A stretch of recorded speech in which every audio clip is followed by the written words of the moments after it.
Assalamualaikum warahmatullahi wabarakatuh. Perkenalkan, nama saya Fadil Akbar dengan NIM 18224907884. Di sini saya akan menjelaskan tentang prinsip perangkat keras input dan output. Di dalam prinsip perangkat keras input dan output terdapat I/O device, device controller, direct memory access atau DMA. Yang kedua adalah prinsip perangkat lunak input dan output. Di dalam prinsip perangkat lunak input dan output terdapat satu, tujuan perangkat lunak input dan output, dan yang kedua interrupt handler, dan yang ketiga device driver, dan yang keempat device independent I/O software. Pertama, saya akan menjelaskan tentang prinsip perangkat keras input dan output. Di dalam prinsip perangkat keras I/O memiliki ruang lingkup atau batasan dalam manajemen perangkat keras input dan output adalah bagaimana perangkat keras I/O itu dikelola dan diprogram agar dapat berjalan dengan baik. Manajemen perangkat I/O mempunyai beberapa fungsi, dan fungsi antara lain adalah sebagai berikut. Yang pertama adalah mengirimkan perintah ke perangkat I/O untuk menyediakan layanan akses. Yang kedua adalah menangani interupsi perangkat I/O. Yang ketiga menangani kesalahan pada perangkat I/O. Dan yang keempat menyediakan interface ke pemakai. Pertama, dalam prinsip perangkat keras I/O terdapat I/O device, yaitu perangkat I/O dapat dibedakan berdasarkan aliran datanya dan sasaran komunikasi berdasarkan aliran data yang dibedakan menjadi dua, yaitu perangkat berorientasi blok atau block oriented device dan perangkat berorientasi karakter atau karakter oriented device. Pada perangkat berorientasi blok atau block oriented device dapat menyimpan informasi dan menukarkan, menerima atau mengirim informasi sebagai blok-blok berukuran tetap. Tiap blok mempunyai alamatnya tersendiri. Ukuran blok dapat beragam antara 128 sampai dengan 1024 byte. Ciri utamanya adalah dimungkinkan membaca atau menulis blok-blok secara independen, yaitu dapat membaca atau menulis sembarang blok tanpa harus melewati blok-blok lain, contohnya disk, tape, CD-ROM, dan optical disk. Yang kedua adalah perangkat berorientasi karakter atau karakter oriented device, yaitu mengirim atau menerima karakter dan tanpa peduli membentuk suatu struktur blok. Not addressable dan tidak mempunyai operasi SIG. Contohnya terminal, line printer, punch card, network interface, pita kertas, dan mouse. Klasifikasi di atas tidak mutlak karena ada beberapa perangkat yang tidak termaksud kategori di atas. Misalnya, 1. Clock yang tidak teramati secara blok dan juga tidak menghasilkan atau menerima aliran karakter. Clock menyebabkan interupsi pada interval-interval yang didefinisikan. Dan yang kedua, memori mapped screen, dan yang ketiga adalah sensor. Sedangkan berdasarkan sasaran komunikasi, perangkat keras I/O dibedakan menjadi tiga, yaitu 1. Perangkat yang terbaca oleh manusia atau human readable device, perangkat yang cocok untuk komunikasi dengan manusia. Contohnya VDT, video display terminal, terdiri dari monitor, keyboard, dan mouse. Yang kedua adalah perangkat yang terbaca oleh mesin atau machine readable device, perangkat yang cocok untuk komunikasi dengan perangkat elektronik. Contohnya disk, tape, sensor, controller, dan aktuator.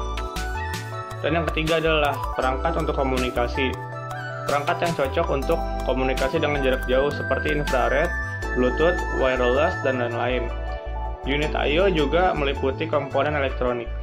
Komponen elektronik berfungsi sebagai device controller atau adapter yang digunakan untuk mengaktifkan perangkat eksternal dan memberitahukan kepada CPU yang perlu dilakukan oleh perangkat atau driver. Suatu contoh, unit tape magnetik diinstruksikan untuk kembali ke posisi awal atau bergerak ke record berikutnya, dan sebagainya.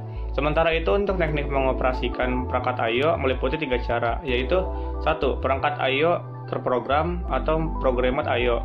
Yang kedua, perangkat berkendalikan interupsi atau interrupt I/O. Dan yang ketiga adalah DMA, direct memory access. Programmed I/O merupakan teknik mengoperasikan perangkat I/O komputer yang dikontrol oleh program, contohnya perintah mesin in, out, dan move. Interrupt I/O merupakan teknik untuk mengkoordinasikan pengalihan dan mengoperasikan perangkat I/O. Konsep interupsi berguna di dalam sistem operasi dan beberapa aplikasi kontrol, di mana pemrosesan rutin tertentu harus diatur dengan seksama dan secara relatif untuk peristiwa-peristiwa eksternal. DMA adalah suatu cara pemindahan data atau informasi dari memori ke perangkat I/O atau sebaliknya. yang dilakukan secara langsung tanpa campur tangan dari prosesor. DMA berfungsi membebaskan pemroses menunggui transfer data yang dilakukan oleh I/O device. Saat pemroses ingin membaca atau menulis data, pemroses memerintahkan DMA controller dengan mengirimkan beberapa informasi, yaitu 1. Pemerintah penulisan atau pembacaan. Yang kedua, alamat I/O device.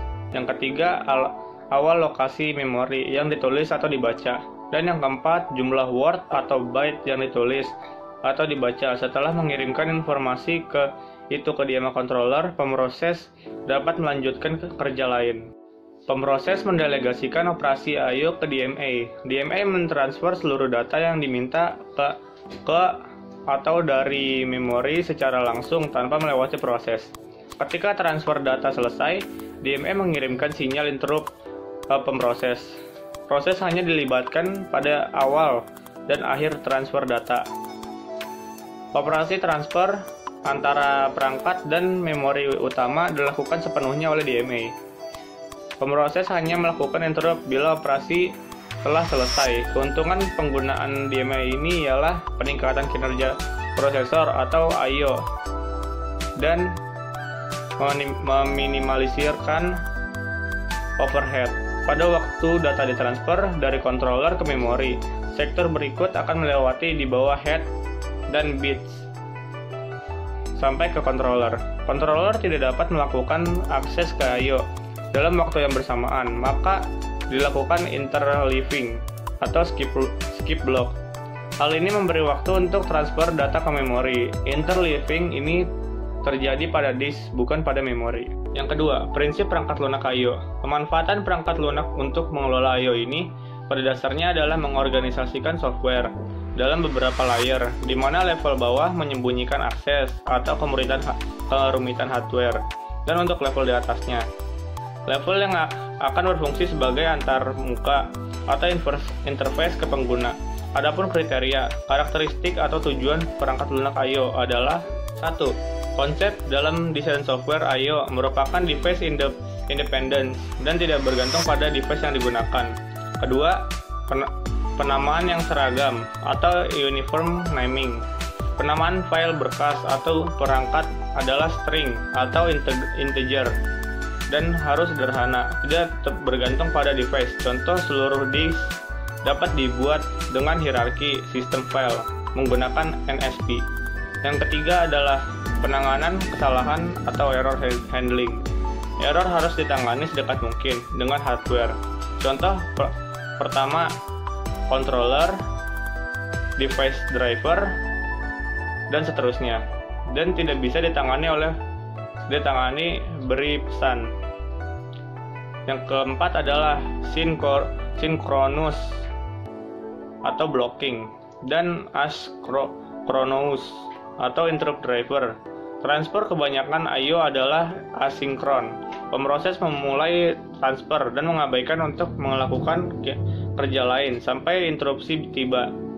Program pemakai sangat lebih mudah ditulis jika operasi I/O berorientasi blok. Setelah perintah read, program ditunda secara otomatis sampai data tersedia di buffer. Yang kelima adalah shareable versus dedicated device.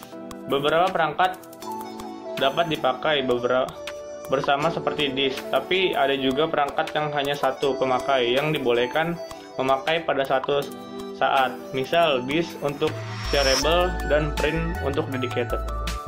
Untuk mengimplementasikan tujuan atau kriteria di atas perangkat lunak I/O dipisahkan dalam 4 layer, yaitu 1. Interrupt handler. Interrupt harus disembunyikan agar tidak terlihat rutin berikutnya. Device driver diblok saat perintah I/O diberikan dan menunggu interupsi. Ketika interupsi terjadi, prosedur penanganan interupsi bekerja agar device driver keluar dari state blocked. Yang kedua adalah device driver. Seluruh kode device dependent terletak di device driver. Tiap device driver menangani satu tipe atau satu kelas device. Tugas dari device driver untuk menerima permintaan abstrak dari software device independent di atasnya dan melakukan layanan sesuai permintaan atau mengeksekusinya. Yang ketiga, Device Independent Operating System Software. I/O Device Independent adalah software I/O yang tak bergantung pada perangkat keras. Fungsi dari software Device Independent adalah 1. Membentuk fungsi I/O yang berlaku pada semua device. 2. Menyediakan interface uniform yang seragam ke user level software. Yang ketiga, memberikan penamaan software. Yang keempat, memberikan proteksi device. Yang kelima, memberi ukuran device agar bersifat device independent. Yang keenam, memberikan buffering. Yang ketujuh, mengalokasi penyimpanan pada blok share device. Yang kedelapan, mengalokasi dan pelepasan dedicated device. Dan yang kesembilan, melakukan pelaporan kesalahan. Dari saya, hanya ini yang bisa saya sampaikan, kurang lebihnya mohon maaf. Assalamualaikum warahmatullahi wabarakatuh.